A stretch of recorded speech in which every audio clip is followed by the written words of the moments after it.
Hello friends, and welcome to episode 39 of From the Van. It's a podcast from my van, where I have conversations with people who have relationships with residential vehicles. I'm your host, Marty Benson, and today's episode features Angela McCurren. Angela owns a house in Phoenix, Arizona that she normally rents out, and when it's rented or she's traveling, she lives in a 1992 Ford Econoline camper. I just met her the other day. We did this YouTube thing with our buddy Jared, and I invited her on the podcast, and when she came over today, she really showed up, man. We had a great conversation. She was super vulnerable and open. We talked about broken relationships, the perception of people who live in vans by people who don't, and we had a really great conversation. Sometimes I feel like this podcast is just free therapy for me. And I'm okay with that, guys. To the extent that you enjoy it, that just pleases me even more. Please enjoy episode 39 of From the Van, featuring my new friend, Angela McCurren.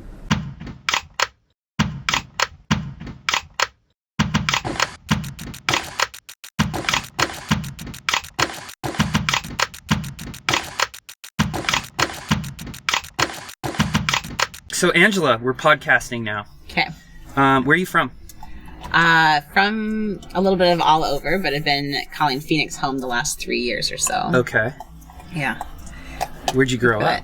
I grew up in Colorado and then mostly Iowa. Okay. And then after that, lived in the Twin Cities in Minnesota. And Nice. then in New Orleans. Okay. For a while. And then back to Iowa and then Phoenix. Wow, you have bounced around. Yeah. I had never been to the Midwest before, but we went through and visited a friend in Minneapolis. Okay. And we stayed in Chicago for a little while and went to Detroit, which was way more. It was all of the blight that you hear about, you know? I was really interested to drive around. I was like, it can't be that bad. And then we were driving around. I was like, holy shit. Yeah. Yeah, I haven't rough. actually been in Detroit, like outside of the airport there. I've flown through there a lot, but I haven't been to Detroit. Okay. So why are you in Phoenix now?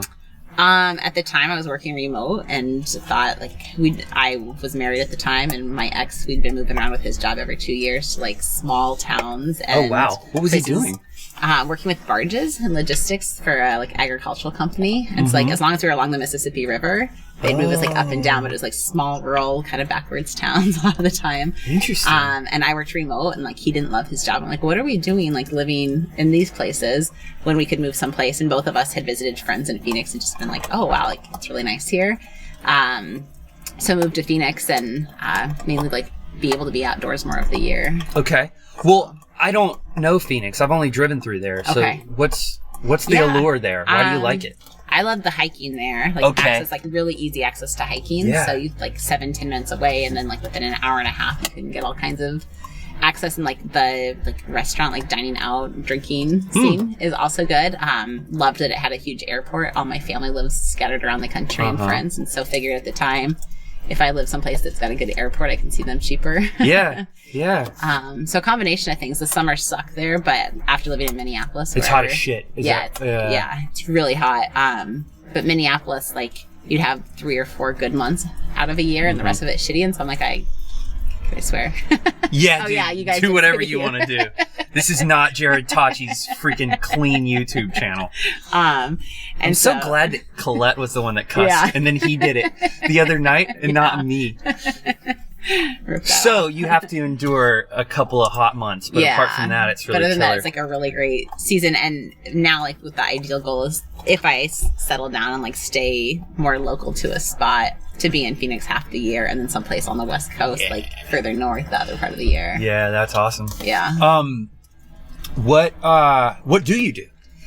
So I was working in corporate wellness as a product designer manager, looking into partnerships. Okay. But right before I got back to Arizona this last time, my company did a bunch of layoffs. And so right now I'm soul searching and figuring out what I'm doing. Yeah. I don't have that job anymore. So I'm trying to start my own business doing online coursework around resiliency and stress management. Okay. Will culminate in retreats. I don't know for sure if it'll be women or both women and men. But essentially retreats that expose people to nature through hiking and yoga and just the healing powers that it can have when you're outdoors. Yeah. So that's what I'm working to start. That sounds now. awesome. Yeah. My parents back in the day, they don't do it anymore, but they used to do these extravagantly expensive biking trips where you would like fly to France. Yeah. And they'd have a bike to your, you send them your, vitals, and they have them to your specifications or whatever. And I always kind of fantasized about being one of the tour guides on those things, just because it would be like, you're riding a bike around a lot with like athletic people who like, are into drinking wine and stuff. So that seems like a dope business if you can get it going. Just my passion's there, and when I got divorced, like escaping to nature was just such a like healing spot for me. And so many people, it's been crazy traveling around this summer and running into people that I like met a girl in Acadia National Park that got divorced last year, and she was up there on kind of like a healing journey. And I walked her back to her car because we stayed like talking after sunset for a while. It's like I walked her back because she didn't have a flashlight.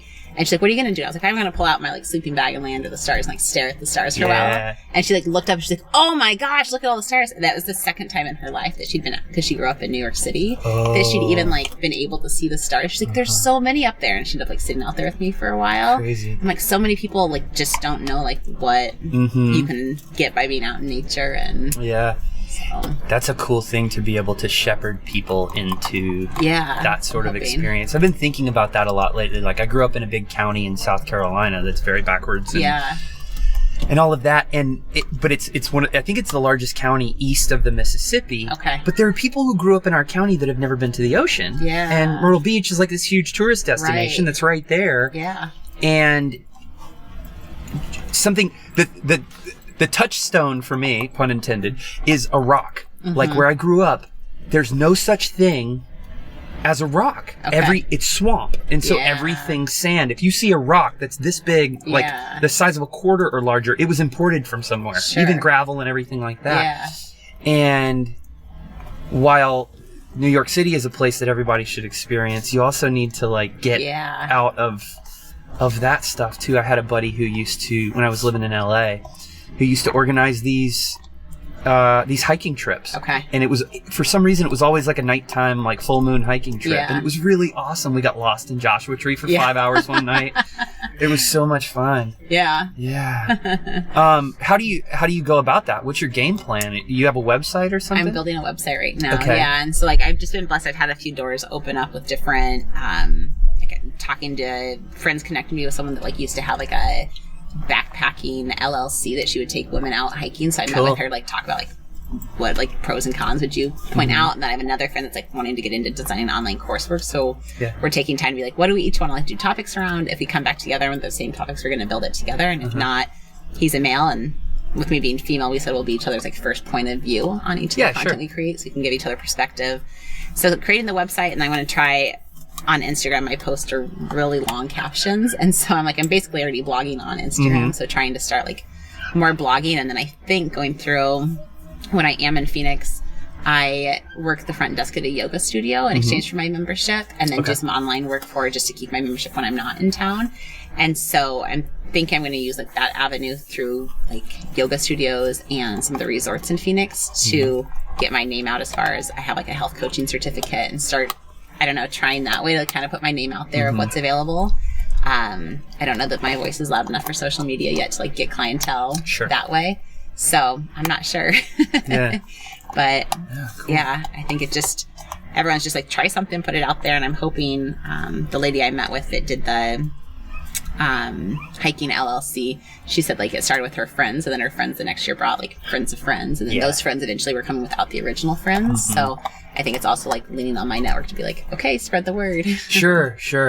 That's something that I really have been kicking myself for lately, is people like helping you out, you know? And I'm shit about like asking for things. You know, I just want it to happen organically or naturally or whatever. But like if people don't know what you want, then how are they going to give it to you? Right. And why are you in San Diego right now? My girlfriend from college, like a really good friend that I met in college, lives out here, and it's her first holiday post divorce. So we're having like a girls like just weekend of it, and having fun together. Very cool. That's been like, I'm so podcast rich right now. and I imagine this is the same in Phoenix. I want to talk to you about hiking there, but like for me, living in Encinitas, the winter is my favorite time anyway, just because it never gets actually cold here. But also, all of my van friends end up here for some reason, and the reason is because it never gets cold here, right? They're like exploring up in Canada and New England and stuff, and then they come here for the winter. What's the temperature in Phoenix right now? It's probably, I'd have to look today, but like when I left town on Tuesday, it was in the like mid 60s. Okay. So it'll go between like, we get like cold weather sometime in the winter, but otherwise it'll be like maybe 80s during the day and like 50s at night. So like pretty good weather. Do you have hills around there? Mm-hmm. Yeah, like once you get up on some of, we call them mountains, but like once you get up on like some of the mountains, you can see like how not flat Phoenix actually is. You're gonna stay here. And then within like 45 minutes drive of the city, there's like a big mountain range called the Superstition Mountains, and you can disperse camp out. Oh, cool! There, and just tons of amazing. Like hiking. national forest or something? It's not. It's just public land. Yeah. Cool. There's so much of that. Part in of the it's West. national forest. There's Tonto National Forest out there, and some of it, I think, it's just, I don't know. It's not BLM, but I'm not sure what it is. So what's up with your van? Tell me about your van. Yeah. So I got my van in May. It was my uncle's first. He'd bought it from an old dentist that used to use it for like barbecue fest. So it's a 1992 Econoline, Ford Econoline. But it had 50,000 miles on it when I bought it. Whoa! Yeah. That's crazy. So like the dentist that owned it before my uncle would drive it to barbecue fest and like barbecue, just sleep a in tailgating it. video. Just tailgating. And then my uncle did like 2 road trips with it, and that's it. And so I was kind of nervous about buying an older van, but it's a Class B camper van, and so it came with like a toilet and a shower, a stove. A fridge that like runs on propane. Okay. And so it's fully self-contained, and then like it's got a fold-down couch in it. So it's been like worked really well. I put I think 12,000 miles on it so far since I bought it. When did you get it? I got it in May, so like right before Memorial Day. Yeah. And then otherwise, like I've had pretty good, like my first weekend in it, I went to Moab, and met up. That was like a great spot in the, like right before summer to meet the van community. I like ran into this huge group, and we ended up like camping out in the desert one night, like circled the vans up, had a big bonfire, lasers, music. And the next day, one of the friends was like, I want to get like this killer drone shot of all the vans going down the canyon together, like going out a different way than we came. And it was supposed to be a road that was like solid for sedans, but it was actually a 4x4 Jeep trail. Oh boy. So I like knocked a main part off like the bottom of my van for like my black and gray water tank, which is like, it like just ended up being like a start of an adventure with it, but it was a great way to initially meet people out there, and like found out from meeting up with that group, met Kristen, who runs like Barefoot Theory, and so she was doing like a van fest this summer in McCall, Idaho, Open Roads Fest. And so then like met a lot of van community through that as well. So like was able to jump in right away in the van. That sounds like a lot of amenities in an Econoline. Yeah. Does it have a tall top? Okay. Yeah, and it's got like, technically I call it my attic because, you know, so many people in the back call their garage, but I have like a spot you could sleep up top where like the bed would pull out over the driver's seat bunk kind of. But I use that all for storage up top. Okay. But yeah, it's tall enough. I don't know how tall the ceiling probably is, maybe like 7 feet. You can stand in it. Yeah, I can stand in it easily. Like I can stand on my couch and like kind of squat down, like put stuff up on the top layer. So cool. Yeah. That's awesome. Yeah, I think I saw a picture of it online now that I'm thinking. Yeah. Do you live in it? So I did. I had 4 months straight in it this summer that I was living in it full time, and then I own a house in Phoenix that I have on VRBO and Airbnb. Okay. And so I've been back for 3 weeks, just kind of like getting that in, like ready for prime rental season. Yeah. And so I haven't been in it as much. Like I'll only be back in Phoenix for like less than a week in December. But I consider myself probably more nomadic than fully like full-time van life. Because I like travel a ton as well, just seeing family and friends. But I'll be back in my van probably full-time like mid-December through, I'm guessing, mid-April based on like what my house rental's looking like. Okay. So. That's super cool. We have some friends in town here who, they've got a buddy. Where does he live? Alaska or something. Okay. Who has a van that he keeps at their house. Okay. and they'll Airbnb their house sometimes. Well, they just had a kid, so they're not doing this as much now.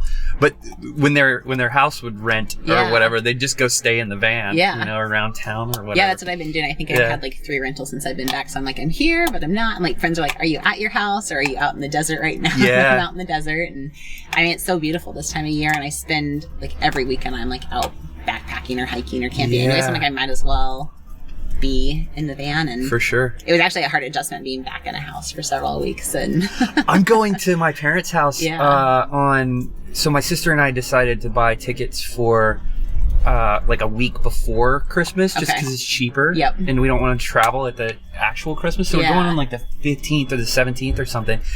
And I haven't taken a flight since I got the van because I drove home over the holidays all the way across the country last year. And that just wasn't going to work this year. Yeah.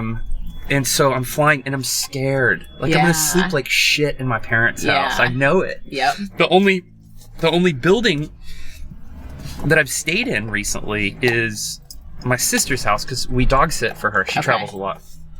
And Colette and Spin and Figment and I in the van is just a little too much. Yeah. It's like we've done it once or twice, but it's a lot. But like I'm like anxious about it. Yeah. Yeah. I remember this, so my van, like being old, the one negative with it is it gets like crap gas mileage. So maybe on a good day, like 12 miles per gallon, but usually like more like 10. And so like when I did like a New England road trip this summer and I was like pricing out, I was like, I think gas is in like $1,500 or something crazy. And I was like, I can fly out there, rent an SUV and just like sleep in that the whole time and like bring my like little camp stove and whatever.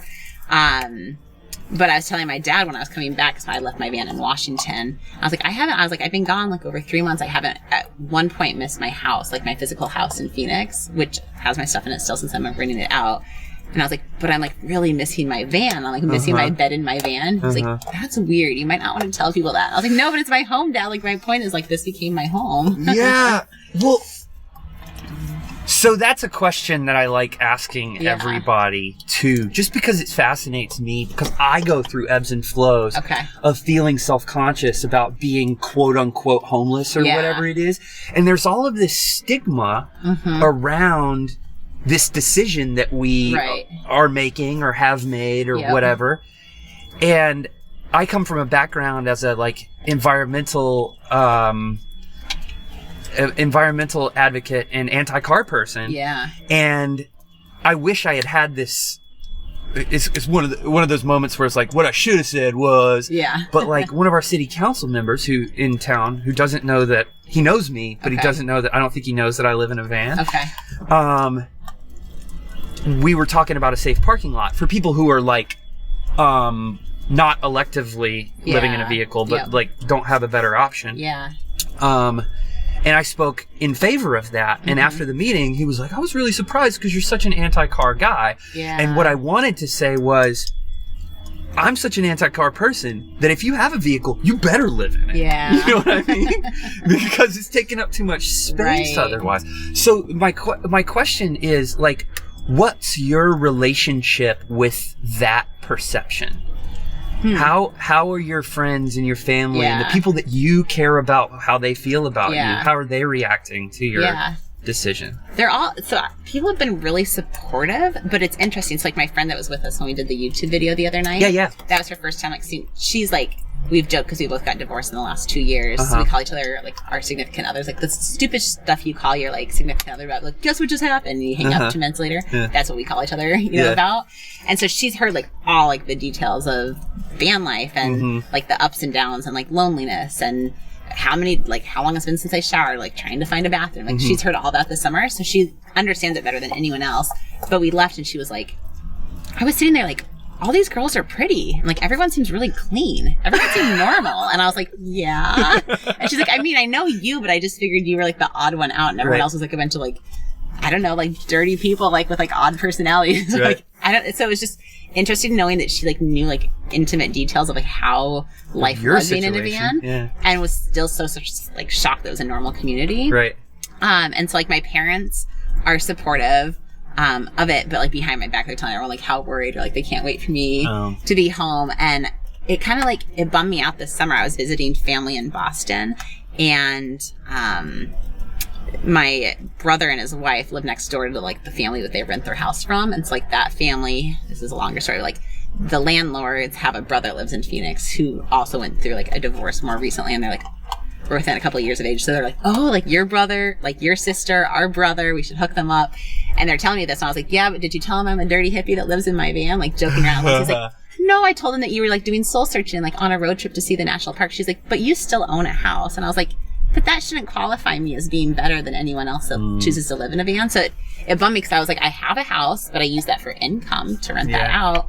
And why does that make me any less, like, I don't know, like, why does that make me like more understandable when people are like, yeah, but you have like an actual job and you have a house? And I'm like, yeah, I don't think that should matter. Like my friends that are doing this, that have sold everything, I have mad respect for, 'cause, like, to like get rid of like everything in my house and like only have like a tiny like box of books or like childhood mementos. Like that's what I find most people have done, or to have all your wardrobe in one place. Like I haven't made that big leap yet. So yeah, so I like go back and forth on being surprised of like how supportive like my community is, but then also they hold like such stereotypes, I think, in their heads about like what it is or what the other people are doing. Like I'm normal, but everyone else doing it's probably not. Right. That's interesting. Yeah, they're different. Yeah, they're different to you than they are about you. Yeah, sort of. Yeah, when I'm having a good moment, I'm like, this is the fucking way that I ought to be living. Right. And then when I'm having a bad moment, I'm like, are they all right? Right. You know, about me? Maybe they are. I like Boston. That's a cool place. Yeah, I liked it out there. I've only been there once, but we scored on weather, and it was just like it's a cool town. Such a dope place. Yeah. So tell me about this. What's hard for you? Yeah, in the van. I thought like I was shocked how I consider myself like an extrovert introvert, but am really comfortable with like... How so? What does that mean? Like, so being around like big groups of people that I don't know are hard for, like, like right now I'm like easily talking to you, easily talking like in like the YouTube video, but if I'm like at a new party, like I'm gonna like stand in the corner and like be by the person I know, and it's really draining. Like when I leave those situations, I feel like I need like time to recover from it. So I was like, I can force myself to be talkative, but I'm not someone that gets like charged up around energy from other people. Yeah. And so this summer, like I had so much time alone that I was like, this is just like my personality. I still have people on the phone, but I realized that I really miss like in-person connections. And I was doing a ton of like Idaho, Montana. I would work all day long and then go for like 10-mile hikes or something on my own. And I was like, I love hiking. I was like, when I'm with someone else, it's like distracting me, and like that's like a time for community. And so I don't know, a lot of times this summer I was like, man, I'm like really effing lonely. Yeah. Which was interesting to find out. And I'd like hear people like laughing off in the distance, be like, I'm talking to people every day, but I'd like to be sharing this experience with somebody else. So that was challenging. And then otherwise, I think when I was working like a set hour jobs, I hadn't told my company what I was doing. I just did it. And I blocked people on social media. That I worked with, just so that I was like, I didn't know it's a Midwest company, and so I was like, they don't really understand like the whole living in the van thing, and I didn't want to create an image around it. And so having to like stress around finding like solid reception, you know, like 8 to 5 every day, and then like I wanted to like see more, and I was traveling, so then finding like camp spots that were safe and secure on top of that. I was like, wow, this is a lot more tiring, a lot more work. Like everyone thinks I'm on like this big road trip vacation, but you're having to like figure out this lifestyle and maintain work, and then wanting to enjoy and see the area. I'm like, I'm not sleeping enough. Yeah. So I think those are the two things that were like a little more shocking or challenging in it. But otherwise How do you fix that? Yeah. So, what's the community aspect? Like I found, so Jared, he and I actually, it's funny, like I met him. He was talking to a friend I was with in July on speakerphone, and he and I like met through her like phone conversation, and we met for the first time the other night. But we've been like talking for months, like on the phone. Like we'll like call each other going down the road. Yeah. And so finding just like the commonalities between people living this lifestyle, and being like, man, this part sucks, this one doesn't, and being able to talk about that. I laugh. I have a friend in Phoenix that was like, I hadn't heard from you on text forever. Like, we only talk through social media. I'm like, well, that is texting to me. Like, I DM people all the time. And, like, just like Alexa that was with us the other night. I've talked to her since May as well and hadn't met her yet in person. Yeah. So it's so weird, right? Like, like I met, I've hung out with Jared a handful of times. I love that fucking guy. And like I met Megan. Yep. In March or May or one of those months, up in this meetup thing. Okay. But like, it's so weird that you can make such good homies with people that you don't really even know that well. Yeah. You know? That's one of the beautiful things about social media. And I think there's a special van thing that like, I've decided that the thing about us that's the same. Some people are hikers and trail runners and surfers and bikers and rock climbers and stuff. But the real commonality is that these are people who are happy to push themselves out of their comfort zone, you know? And as a result of that, we're sort of, I feel like we're clued in, we're keen to other people's needs without them asking, you know? Yeah. That's just, that's my hang up about the whole thing. Yeah. But that's super cool that like you have that same experience of Which, and like through that, people. like by reaching out, so like there was a guy that I was like really intrigued. I saw when he came through Phoenix and like started following like in the van. I mean, like, so I hosted tons of Couchsurfers at my house last winter. Cool. And a lot were coming through in vans. And I was like, this would be like, they like kind of like got me thinking on it. And then started following a guy that was going to be in Moab when I was there. So I'd reach out and I was like, what are the rules on parking? Like I just bought a van. I'm coming through Moab. And he's like, hey, if I'm still there, like I'll like show you the ropes kind of. And he created like a DM group, kind of like what Jared did to like get us all over for like YouTube the other night. Of like, here's coordinates. We're all going to camp out here tonight. Whoever's in the area, show up. Invite anyone else you know that's like nomadic. Like they can have truck camp or whatever. If they're like in the area, invite them along. And it's like met people through that. And then like that branched off and met people. And so ironically, that same friend was on the East Coast when I was out there, and I'd message him being like, nice. Hey, if you're going to be in the air, like, let's meet up. He wasn't, but he started a new group of like New England van lifers, and it was anyone that was in the area. And so we'd all message like, hey, I'm hiking in the Adirondacks this weekend, or like, I'm going to hike this hike. If anyone's like within an hour, like, let's meet up. And so like I've met friends through that. And so just using those connections of like another friend I met in Moab this summer, like he'll like randomly be like, anyone within 4 hours, like let's do like a big meetup and like camp out for the weekend. And then you meet like more and more people, and there's like informal van gatherings. Yeah. So I think building community that way, and then just even putting on like, I use Instagram a ton to connect with people. Like, hey, I'm going to be in this area. Like, hit me up if you want to like get together and hike or something. We were here. I need to restart this before it stops. So when we did. Colette and I did this Inspin, did this big road trip this fall, late summer fall, and I was blown away by the support of people on Instagram. Like this podcast has a few listeners, and the people who listen to it continue to listen to it, and I was like, oh shit, man. I've really been doing podcasts every week and I want to keep doing it, but I don't know anybody in XYZ locations and stuff. And that's what we would do. We would just be like, we're here in this area and we were on a tight timeline. Like we were not in towns except for New York and Chicago. We weren't in towns for more than a couple of days.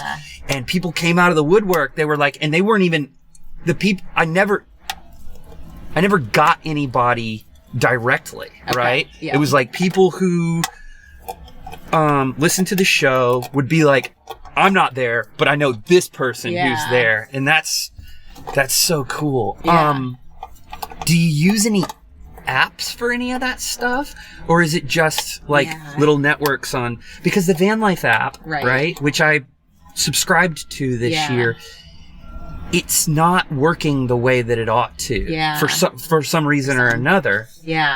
I've met the two couples that like are working to create it, and I haven't subscribed to it yet because I think I don't know why I haven't yet, but I use like when looking for campsites, I'll use like iOverlander or free campsites on it or Campendium, and then just use Instagram. Otherwise, I I don't know, like, I don't know what my hang up is around. I feel like meeting people through Instagram, I have a feeling for their personality maybe a little bit beforehand. Or because there's all this history of something stuff. where I'm like, at least I kind of know who I'm like hanging out with for the night or meeting up to go with like hiking or... That was the weird thing for me. This is a fucking complete tangent, but and I love Bree and Lacey and Jess and Mike. I know those guys, they're super cool.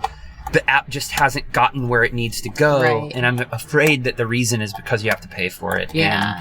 And so there just aren't as many people on it. But the difference between that, when you see somebody on the Van Life app, it has a list of questions that they've answered, and that's it.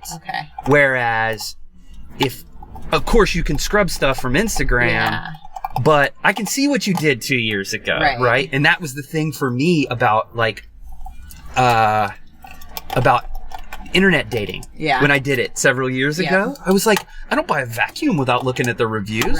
I can find a woman on the internet too, but the problem is there's no vetting, right? Like, I don't know who you know. I don't know that you're not nuts or whatever, right?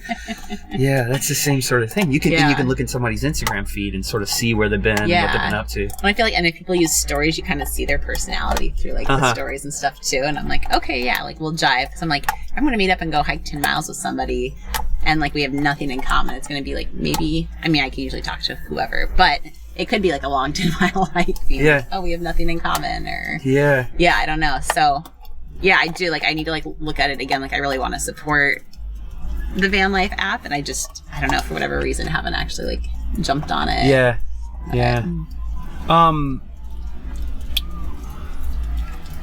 Oh shit, I had something really good a second ago.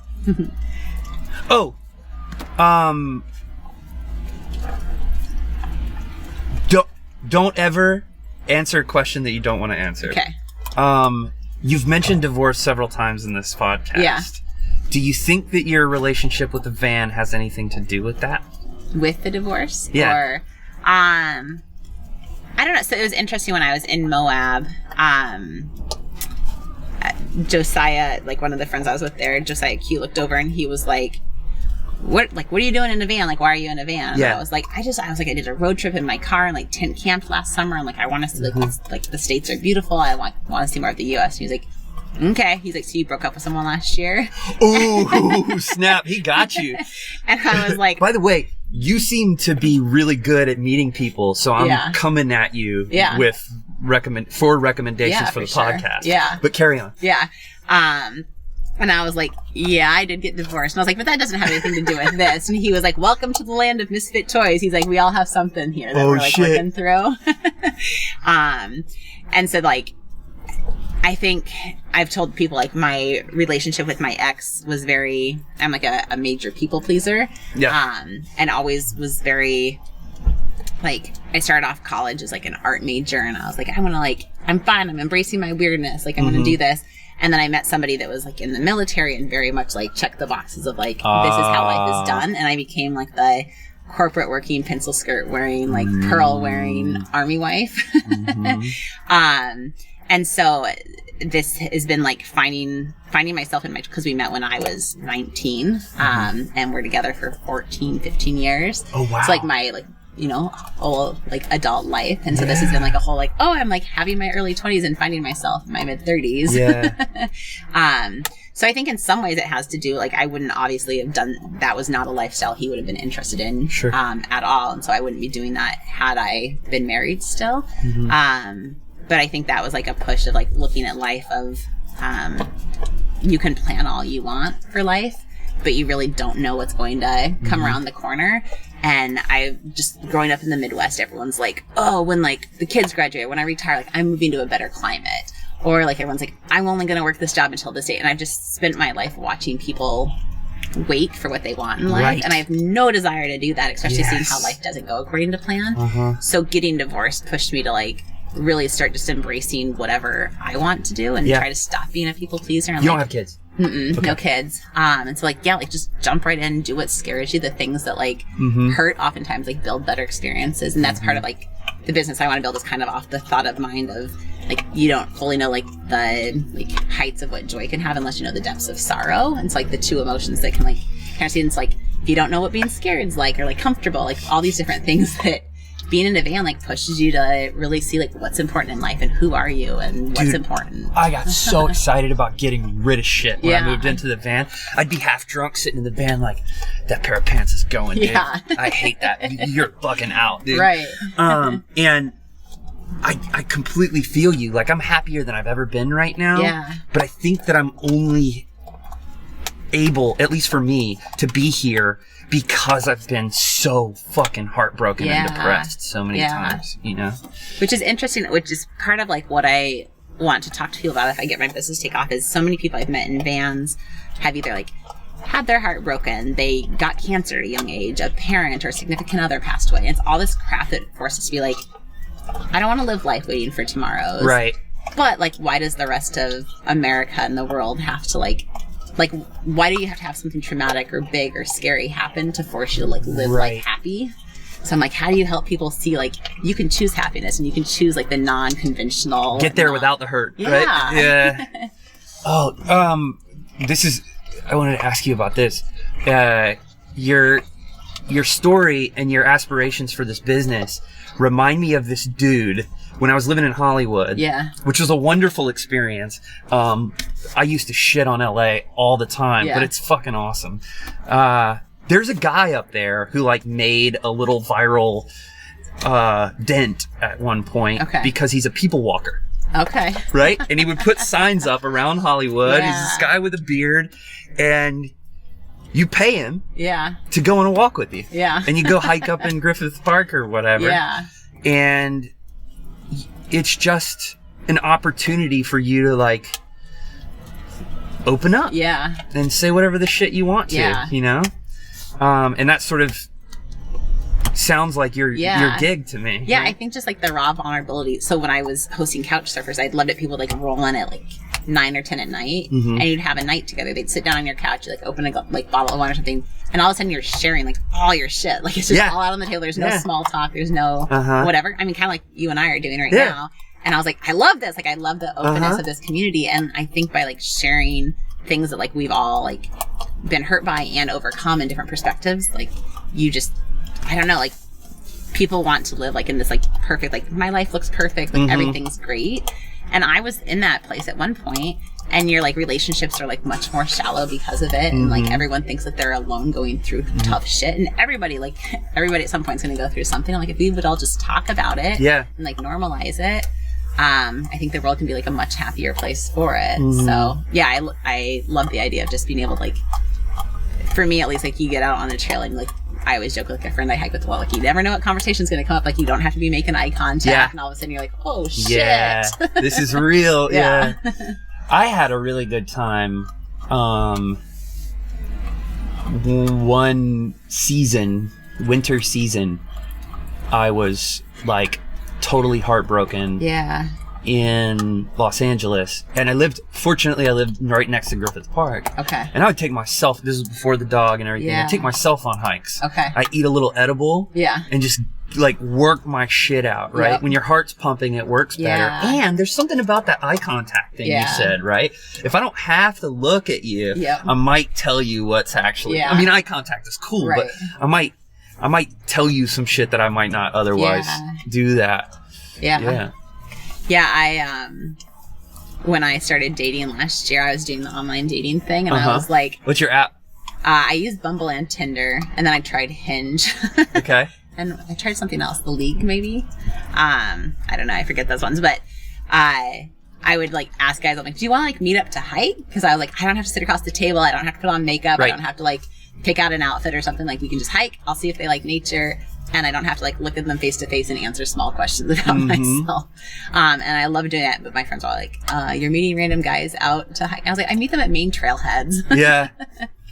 But yeah, something about like, I think like hiking, like and just movement in general and being outside, like you can feel like safer being like raw or vulnerable or something. Yeah.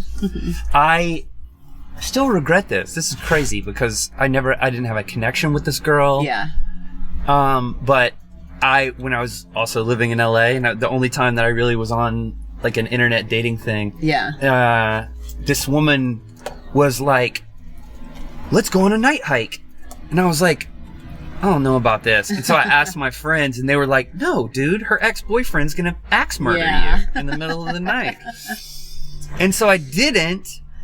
And instead, we went and had drinks at some sterile bar that both of us had all been to a million times or whatever. And it was whack. We might have had a better date if I had said yes to that thing because she wasn't going to kill me. Right. You know what I mean? But everybody told me no. The same people who think that I'm homeless. Right.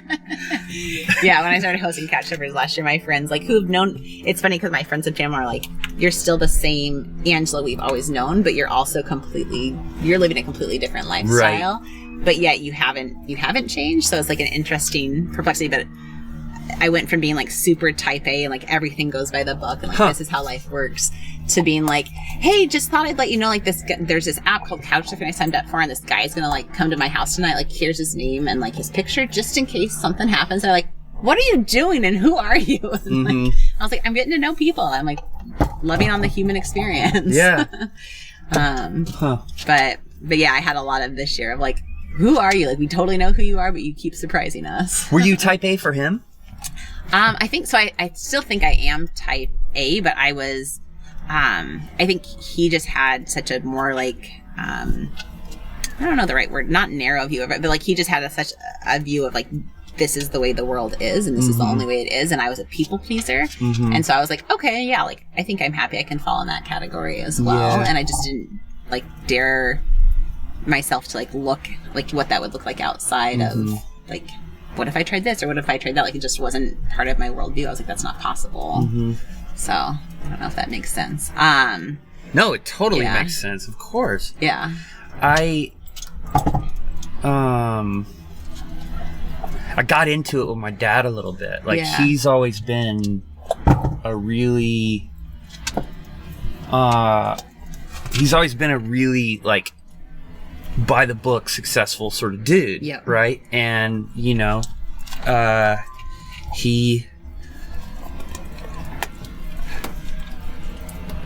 wouldn't say duress, but he coached me into playing golf when I was a kid. Okay. And going to law school and stuff because I am clever enough to do that stuff. And over email, I think it was an email, we got into it and I was like, dude, I love you, man. Like, let's be cool. And he said to me, he was like, in a lot of ways, you're doing what I wish I had done. And I got stressed out a couple of weeks ago because finances were getting weird, you know, and I needed to start working again because I took about five months off this year. But then I was like, dude, I've been to like 30 some states in the last year. Right.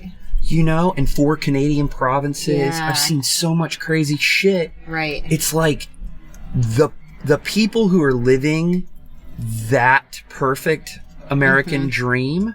Yeah. I had as much vacation this year as most of them have in half of their career. Right. And so I'm ready to die. You know what I mean? Like anything cool that happens, like this conversation, is just fucking cream. You know what I mean? Yeah. So, I don't know. It's been interesting, like watching. I love your sweater, by the way. Oh, thanks. Yeah. Yeah. So when I got laid off, I called my brother right away, and all my siblings. I mean, my family like really values education and really values like career and aspirations and whatnot. But my siblings have really just embraced what I'm doing, which I love because it's not at all their lifestyle, and they're all like bigwig corporate America. And my brother's sitting there at his office where he like makes crap ton of money, and he was like, that's awesome, Angela. I mean, like you could just be a waitress on the road, and like he just doesn't care, and he's supportive of it, and I love that they're embracing that with me because I think it helps. It's like I started off college as an art major. Like I'll be like an art and music therapist. I want to help people. Like I have a heart for helping people. My dad the whole time was like, how are you going to make money as an artist? Like, really, what's the plan? And so I didn't get into the art program initially. And I was like, well, the only other way, like, small town kid, I was like, how else do you help people and make money? I was like, I'll be a doctor. I suck at science, but I'm going to be a doctor. So, like, I did, like, the pre-med thing and, like, tried to get into med school. And, like, that was, like, a whole show of, like, waitlisting and whatnot. But it was just, like, one step after another. Like, well, I want to do this, but what should I do? Like, what is expected of me? And, like, what's the safe route? And and I think it just like stifled who I was or who I could be of like trying to like always do that.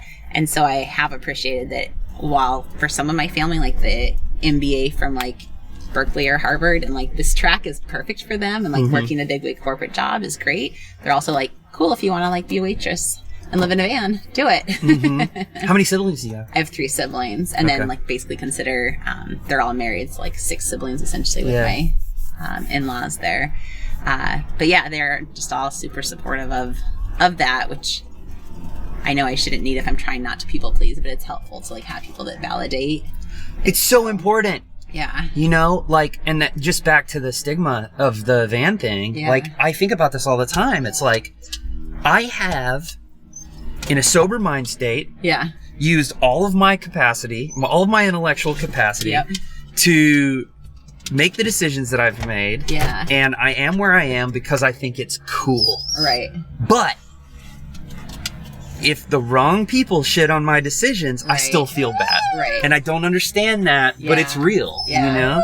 That's what I was joking at. I was like, I feel from afar, I feel like really supported and like good with my decision. And then like 4th of July, I showed up at my family's and I like... Where is this? In Missouri. We all meet up like at a lake in Missouri. And I like pulled up there with my 92 like shaky camper van that like bounces as you go down the road and like parked between like my brother's Range Rover and then like his wife's Jaguar, and I was like, am I really good with this decision? And then I'm like they're like, where's that outfit from? I was like, Goodwill. I was like, a friend gave me that. A friend was going to get rid of these clothes. And like, I was like, I'm solid in my decision. I was like, but when they're all like talking about ladies' friends, like, your wallet's like really worn out, and I was like, that's fine, it still works. And I'm like, your sunglasses are scratched. I'm like, but they work. Like, it's like just choosing like a more frugal lifestyle is different too in comparison of what everyone else is doing. And so I think like if they were constantly like, I just don't think this is worth it, or like, you're crazy, it'd be harder. Yeah. But instead it's me second guessing myself, like seeing their material things and being like, will I be like, if I stay on this track, am I okay living this lifestyle long term? So I would need to be rich to the point of boredom before I bought a Jaguar. Yeah. You know what I mean? No offense to your sister-in-law or whatever. But like, that's a lot, man. Yeah. Yeah, it's just, and that for them, I mean, that's kind of where some of my siblings are at the point, they're not rich to the point of boredom, but they're to the point of like, we don't have enough time off to enjoy more of the money. And so like, we have more than we know what to do with the limited amount of vacation we have.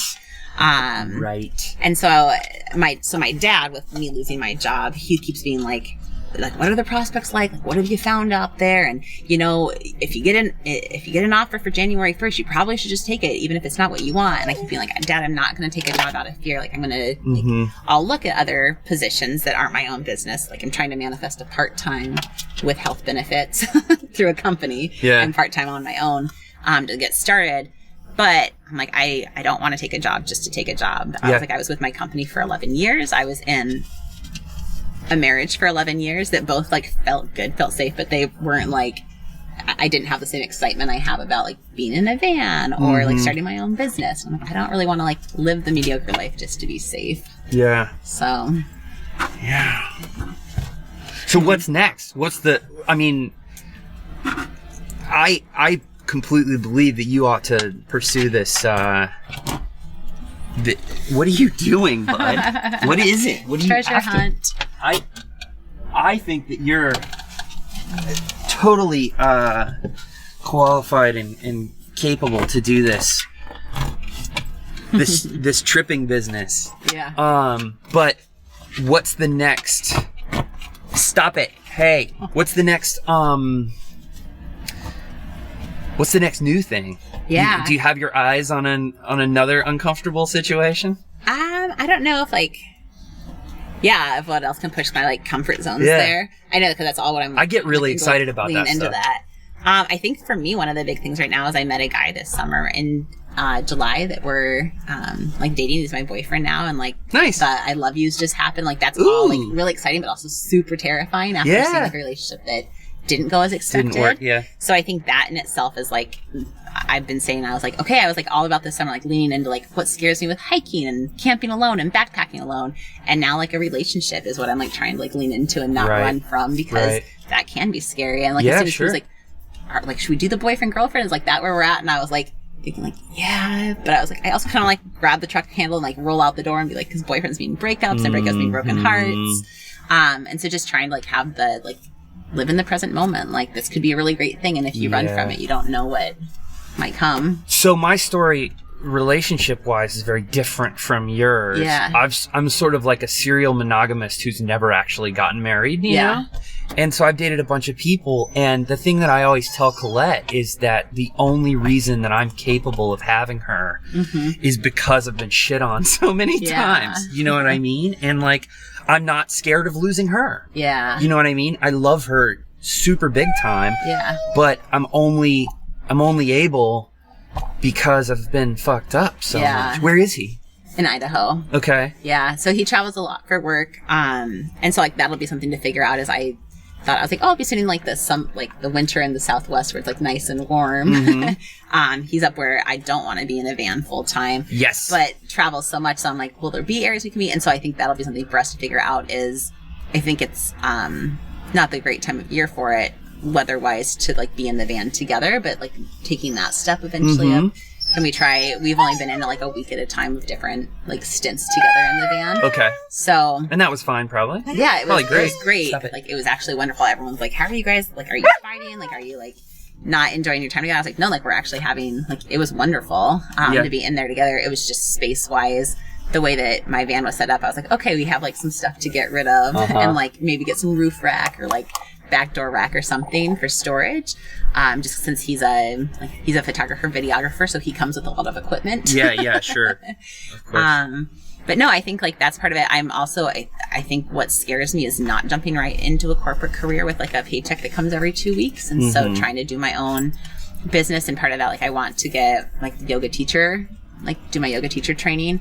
So I'm looking at programs in like India or Thailand or something to go over for like a month or more to do. And I know that on its own is going to come from like family and some friends of like, okay, like your severance has got to be up by this point. Like, what are you doing for a paycheck? And I'm like, I'm just going to try to like live off of Airbnb and like figure out what I can do with like wellness coaching and freelancing and figure that all out. So I wonder about that a bunch too. Like, because I've made a wide variety of different amounts of money. Right. You know? Yeah.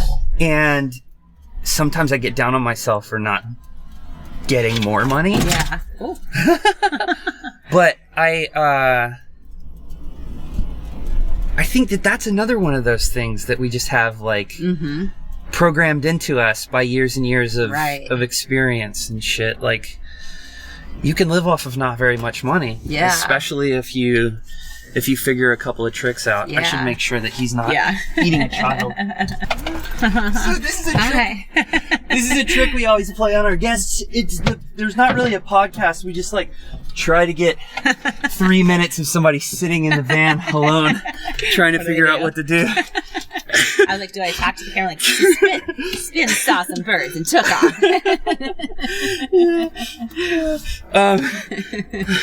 What else is there? Tell me some stuff. Yeah. About what? I don't know. Where were we? Talking about what's next as far as scaring my pants off. Yes, the boy. Yeah. The boy. Colette and I, don't have a storage unit. Yeah. We have a couple of little things scattered around some friends and family's houses. Okay. And she still has a Prius. Yeah. Which is her closet. Okay. You know? Yep. But apart from that, the two of us are like, yes, you're disgusting too. We're kind of gross, you know? It's like, yeah. She went up to the library to go write a children's story. Yeah. Right before you got here, and we're gonna be really excited to see each other. Yeah. You know? And so I fully recommend trying the van with the dude. Yeah, it was Is he prepared for it? I think so. It's funny. Has he done it? So just like the week with me, but he's always wanted to live in a van. So had several friends do it. So I like that he's already been intrigued by the lifestyle. Yeah. But I met a friend this summer. I don't know if you know Anna French, Spin the Globe Project is her handle. I met up with her and went hiking in New Hampshire, and she had just met a guy, and July, and they by like August we're living in the van together and traveling around. Wow. And so he has his own van. So like if logistics don't make sense to like come back from one of their vans, they'll caravan. But every day, every night they're together. And watching them together, I was like, okay, I should like lean into this. Like, it's okay. Like everything. I spent 2 weeks with Micah's family when I first met him because my van was having issues and like flooded. And so he helped me like replace all the floors and everything. And his dad owned a water restoration shop to like recover the floors for my van. And those 2 weeks felt like 4 or 5 months of dating, because when you're dating with like a busy job and like you guys don't live side by side together, you're maybe seeing each other for like a couple hours, like a couple times a week or something, and like it's slow get to know you. Whereas like I met him, like I hadn't showered for 11 days and like my house was flooded and like all my stuff was soaking wet and things smelled like old mildew. And it's like he met me like in this stressful situation of like guard is down and and so Anna and I were talking about like meeting somebody when you live in a van is like speed dating for like real life or something, or like I can't remember what she called it, but we were just laughing about how like you really quickly get to see whether or not somebody's gonna work for you. And so I think he seems like excited about the prospect. This last weekend when we were together, we were talking through like, okay, what changes would need to happen in the van to like fit both of our stuff comfortably and like not end up totally on top of each other. But it's funny to see, like, for some couples, it really, like, I had a friend that was dating somebody and they shared the van for like a week together at the same time I was doing that with Micah. And they're like, oh, we're at each other's throats. We had to like come back early. Like we wanted to like tear each other's hair out. Where he was like, how are things with him? I'm like, great. Like we didn't fight the whole time. Like we loved every part of, being together. And like the whole time we were just like, okay, like we've got to move shit around. Like we have to shuffle around and there's like this much space that like doesn't have belongings in it. But like it was great. And it was fun to like be together constantly and like working side by side in silence and then exploring together. And, so that's one of the biggest challenges for us. And I think it's just because we're both like really distractible people. But like it's really hard for us to sit here and do shit. You know? Because like the dog's a maniac and we're more interested in what the other person has to say than the thing that we're trying to accomplish or whatever. Yeah, we found that it would be helpful if my dog missed her and I would stay in the van in like a parking lot and connect to Wi-Fi, and then he would go into the coffee shop and work or something. Actually, so we're like physically by each other and like texting. But I was like, okay, we're not in the same space. And like I don't have solar with my van yet, so that's something I need to figure out. And so his like MacBook was like killing all of my like little like charging devices I have. And so I'm like, okay, I don't have a power solution for 2 people yet, so I have to figure that out. Do you have an isolator or something on your so I have like a second, like I have a house battery. So I have 2 batteries under the hood. It's just like what would that be called? Like the car like adapter power. And so like I have like the cigarette lighter like with the DC adapter that plugs into it. But that'll drain down after a day or something. So like if we both have something big to work on, and with him doing a lot with like videography, he's got to be around like a better internet connection to upload stuff. But that's a big challenge with the podcast is like the video. You got to go get a proper Wi-Fi connection. This crowd that you were in Moab with, did you guys caravan? That's something that I haven't done yet. I got a bunch of friends in the van community and they're all here right now and it's super cool, but I've never like traveled with a group of people. So we didn't from Moab. We would like go do our own things during the day and then someone would drop coordinates and we'd all meet back up at night. But when I left the van festival, Open Roads Fest in McCall, Idaho, a group of 6 of us left together and like caravaned to like a hot springs and like, hung out, and then the next day like caravaned on, and then just one girl and I, Sloan, like continued on to like Boise together. I've met her. I know her. So Sloan was how I met Jared, because I was like they're homies. In, like, Boise with Sloan, and she was on speakerphone with Jared.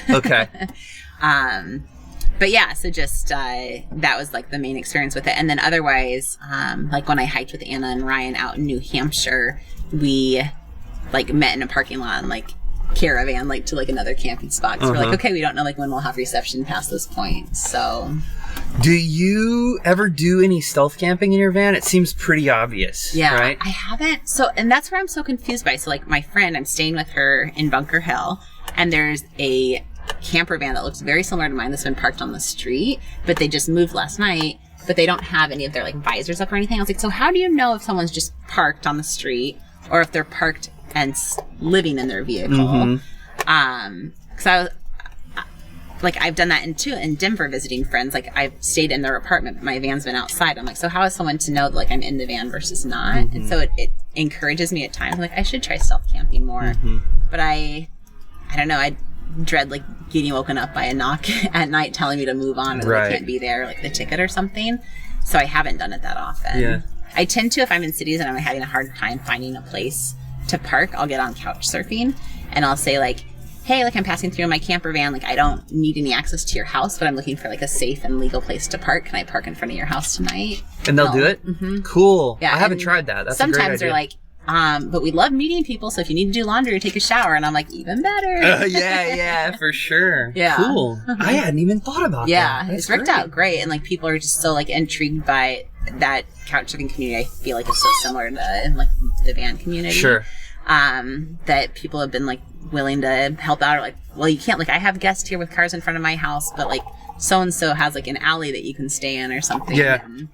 That I just know I'm not going to be like knocked on by somebody during the night. Right. That's cool. I'm going to try that just for the experience. Yeah. Not even, the thing is about this van is that you can sort of park it anywhere just because it doesn't look like much. Right. But I might try that next time we're on the road just to go and see. Because I like meeting people. That's one good thing. The one beautiful thing about Colette and I are both like very like I want to talk to strangers. You know? And the two of us would probably enjoy that. Yeah. Cool. Well, is your website live now? No, it's not live. Will you send me a link so that I can share it on the podcast description when it does? Thank you. Yeah. Cool. Well, thank you so much for coming on the podcast. Thanks for having me. It was a great conversation. Yeah. It's good to talk more. Yeah. We'll come through we'll go hiking when we're in Phoenix. Yeah, I love that. That's what I told everyone. I was like, and if my house isn't rented, it can just be like a bunkhouse for all of the van members to come through. I was like, everyone come through and do laundry at once. Yeah, that's funny. We don't. It's so. That's another thing that's like a weird. Like shift in perception is that I'm not going to stay in your house. Yeah. You know, if I come over there. Right. Unless I fly there. Yeah. I just want to stay in my home. Right. You know? Yeah. But I will totally take a shit in your toilet. Yeah. You know? Well, that's my friend yesterday. She was like, you kept asking people where they're based out of. Like, what does that mean? And I was like, well, like some people, like they just, like they have jobs here. So they just like stay in the area. And she's like, so they have full-time jobs that they have to be around here for, but they just live in their vans. And like her mind was just like she couldn't grasp the concept. Yeah, that's us. We're here almost all the time. Right. And she's like, I thought everyone that lived in vans was doing it to like see the country or travel or to be outdoors. And I was like, no, I've met a ton of van lifers that aren't even into the outdoors really. Yeah. We're city people. Yeah. Cool. All right, I gotta go find that fucking dog again. I hope that you enjoy the YouTube video of you just sitting in the van. Yeah. I probably will send that to you, but I won't upload it. I thought about doing some commentary. You should have. Did you? No. I hope you did. It's like a little Easter egg in there for me. All right, guys, we did it. That was episode 39 of From the Van, featuring Angela McCurren. I really enjoyed that conversation. I hope that you did too. Thank you so much for sticking around. If you've made it this far, I appreciate it. And we'll have another episode for you next Tuesday.